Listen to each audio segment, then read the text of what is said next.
Sahabat Fresh Juice dimanapun Anda berada, sesaat lagi kita akan mendengarkan Fresh Juice Sabtu 18 Desember 2021 bersama Pastor Antonius Tukiran MSC dari Manado. Selamat mendengarkan.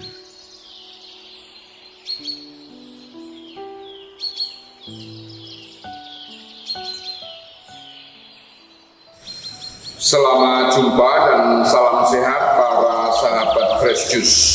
Kita berjumpa lagi dalam Renungan Harian edisi Sabtu Pekan Ketiga Advent tanggal 18 Desember tahun 2021. Kita awali renungan kita ini dengan membaca Injil Matius bab 1 ayat 18 sampai 24. Kelahiran Yesus Kristus adalah sebagai berikut. Pada waktu Maria, ibu Yesus, bertunangan dengan Yusuf, ternyata Maria mengandung dari Roh Kudus sebelum mereka hidup sebagai suami istri. Karena Yusuf, suaminya, seorang yang tulus hati dan tidak mau mencemarkan nama istrinya di muka umum, ia bermaksud menceraikannya dengan diam-diam. Tetapi ketika Yusuf mempertimbangkan maksud itu, malaikat Tuhan tampak kepadanya dalam mimpi dan berkata, "Yusuf, anak Daud, janganlah engkau takut mengambil Maria sebagai istrimu, sebab anak yang di dalam kandungannya adalah dari Roh Kudus. Maria akan melahirkan anak laki-laki, dan kau akan menamai dia Yesus, karena dialah yang akan menyelamatkan umatnya dari dosa mereka." Hal itu terjadi supaya genaplah firman Tuhan yang disampaikan oleh Nabi. Sesungguhnya anak darah itu akan mengandung dan akan melahirkan seorang anak laki-laki, dan mereka akan menamai dia Immanuel, yang berarti Allah menyertai kita. Sesudah bangun dari tidurnya, Yusuf berbuat seperti yang diperintahkan malaikat Tuhan itu kepadanya. Ia mengambil Maria sebagai istrinya. Demikianlah sabda Tuhan. Terpujilah Kristus.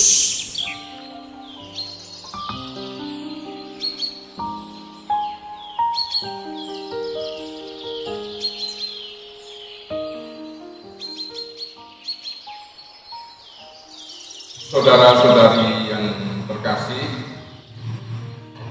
Hari Raya Natal sudah dekat. Bacaan Injil tadi mempertemukan kita dengan tokoh-tokoh penting yang dekat dengan peristiwa kelahiran Yesus. Salah satu tokoh penting itu adalah Yusuf. Nama Yusuf tidak banyak disebut di dalam Alkitab.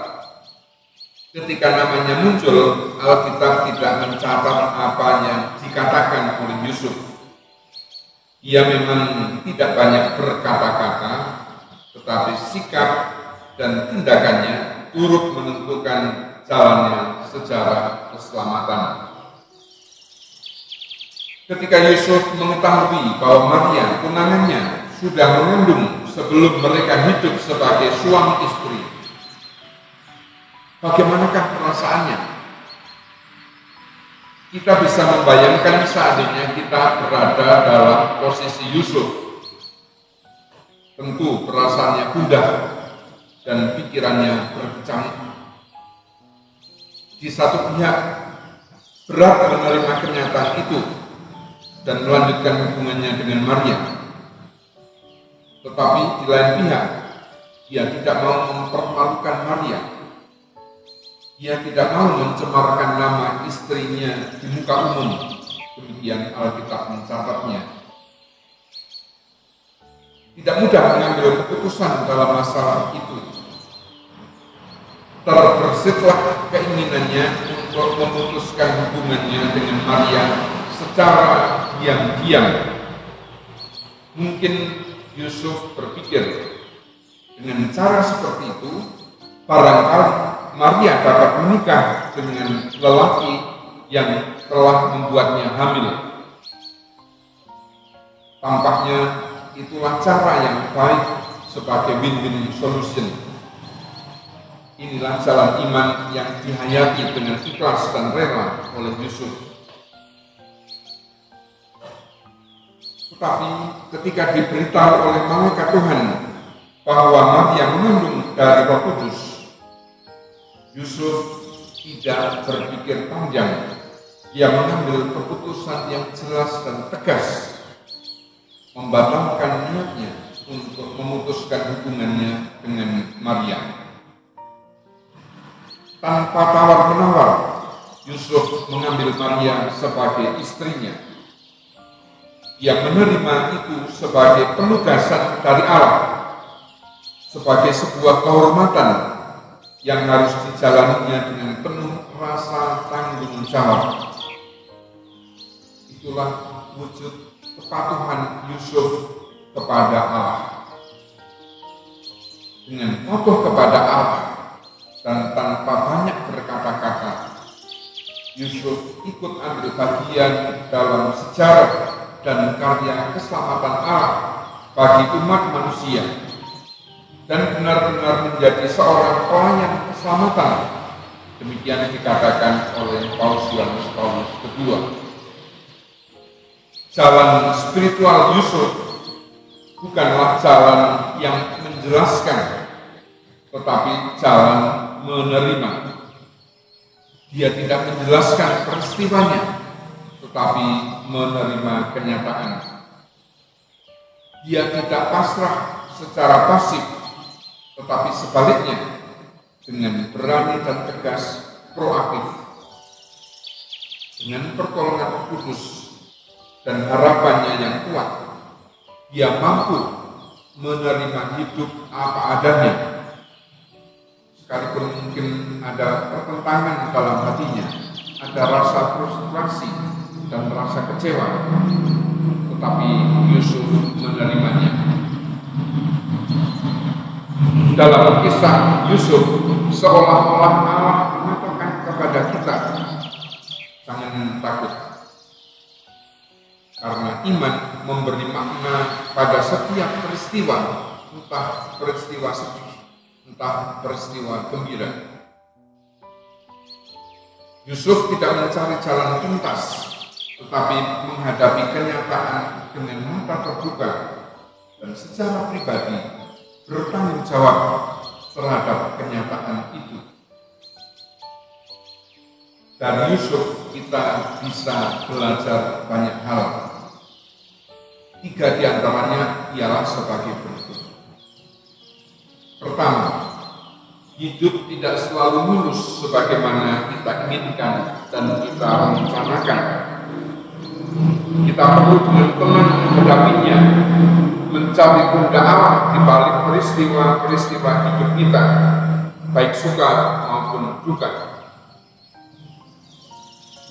Kedua, dalam mencari kehendak Allah itu, kita mendengarkan dengan tenang suara hati kita sendiri.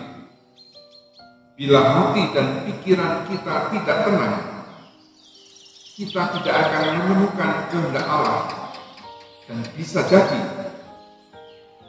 keputusan yang kita ambil keliru. Ketiga, kita semua dipanggil untuk ikut ambil bagian dalam karya Allah, dan itu seringkali terjadi melalui peristiwa-peristiwa yang terasa berat dan tidak menyenangkan. Akan tetapi semuanya itu perlu kita terima, bukan sebagai beban, melainkan sebagai kehormatan yang perlu kita jalani dengan rela hati dan rasa tanggung jawab yang besar. Saudara-saudari yang terkasih, mari kita mengakhiri renungan ini dengan mendoakan doa yang terdapat pada akhir dokumen Patris Corde, surat apostolik Paus Fransiskus tertanggal 8 Desember tahun 2020. Salam penjaga Sang Penebus, suami perawan Maria yang terberkati. Kepadamu Allah mempercayakan putra tunggalnya. Kepadamu Maria menaruh kepercayaannya. Bersama denganmu Yesus menjadi manusia. O Yusuf yang terberkati, perlihatkanlah dirimu sebagai seorang bapa juga bagi kami. Dan bimbinglah kami di sepanjang perjalanan hidup. Perolehkanlah bagi kami rahmat, belas kasih, dan keberanian. Dan lindungilah kami dari segala yang jahat. Amin.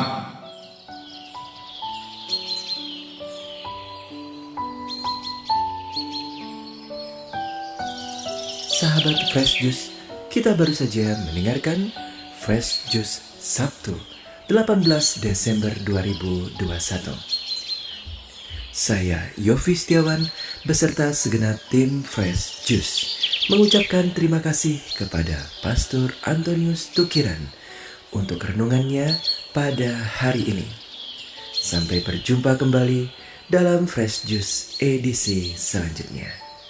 Jaga kesehatan dan salam Fresh Juice.